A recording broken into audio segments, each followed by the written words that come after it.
It's Black History Month, and I decided to dig up some old footage I shot of Auburn Avenue in Atlanta, Georgia. There's a lot of history in the area, and today I will focus on some history you need to check out right here on Auburn Avenue.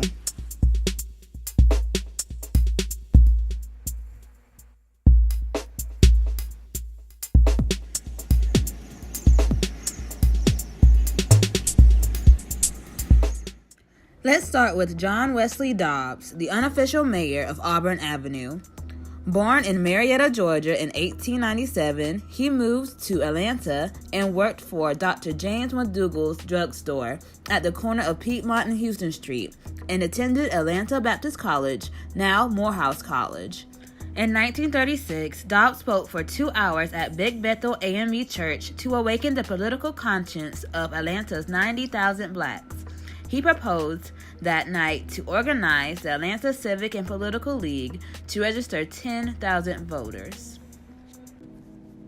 In 1946, the Atlanta Negro Voters League, or ANVL, was started by attorney A.T. Walden and John Wesley Dobbs, who gathered 18,000 votes in 51 days. These votes convinced Hartsville's mayor to hire 8 policemen who were stationed in the basement of the Butler Street YMCA. John Wesley Dobbs made great strides to make his community better at Sweet Auburn. His mark is remembered by a monument honoring him called Through His Eyes by sculptor Ralph Helmick. It was built during the 1996 Olympics, located on Auburn Avenue and Fort Street. Sweet Auburn was a place where people came for religion, business, and fun. The place that kept the beat was the Royal Peacock, once known as Club Beautiful and the Top Hats in the 1930s. The Royal Peacock was the place to go in the 1950s and 60s. You could hear artists like Marvin Gaye, Ray Charles, Aretha Franklin, Louis Armstrong, B.B. King, The Supremes, and Gladys Knight and the Pips. Many artists made life-changing decisions that changed music forever at this location. Today, it is still a nightclub. Check them out.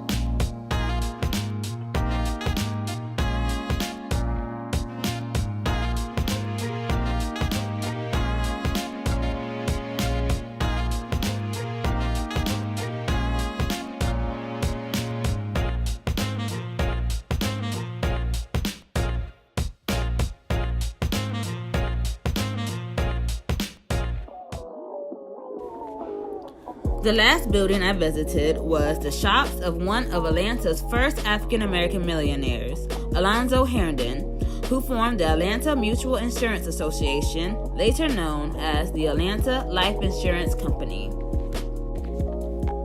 He was born June 26, 1858 in Walton County, Georgia, to Frank Herndon, a white farmer, and Sophie, who was a slave at the time. He worked on his father's farm until the 13th Amendment was signed. He worked hard to provide for his family until the age of 20 when he moved to Jonesboro, Georgia, and became a successful barber. He moved his business to Atlanta and started investing in real estate, owning his own barbershops, purchasing more than 100 rental house and commercial properties along Auburn Avenue and a plantation near Tavares, Florida. In 1905, he purchased a failing mutual aid association. He became the president and chief stockholder. The small association expanded its assets from $5,000 in 1905 to more than $400,000 in 1922. In the 1920s, the Atlanta Life Insurance Company expanded its operations into a half-dozen new states, including Florida, Kansas, Kentucky, Missouri, Tennessee, and Texas. He was involved in the local community by investing his money to local institutions and causes. The YMCA, Atlanta University, the Leonard Street, Carey Steele, Diana Place Orphanages, the Herndon Day Nursery, the First Congregational Church, and many other commercial businesses was supported generously by Herndon.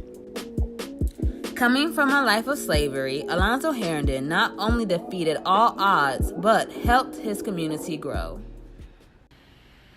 Thank you for watching. I hope you enjoyed this video and learned a lot. Please go ahead and like and subscribe, and look for me on Instagram at Sparrow Knowledge if you haven't already followed me. And peace, love, and knowledge.